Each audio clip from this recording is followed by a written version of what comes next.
Prej veçorive që i ka Islami është se Islami është fe, jo vetëm e besimit, e bindjeve, e gjërave që kanë të bëjnë me brendin e njeriut, por është edhe fe e cila ka norma praktike. Islami është fe e besimit.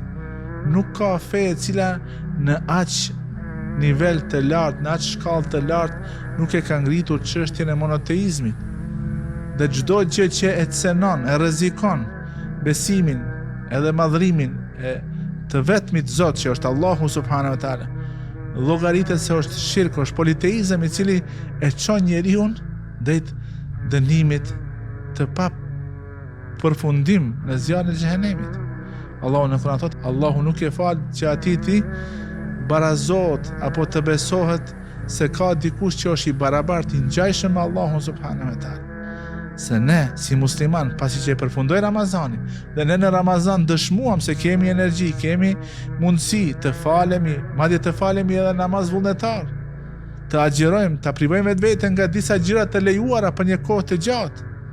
Dëshmuam se kemi mundësi me qenë edhe bujar, dordhënës.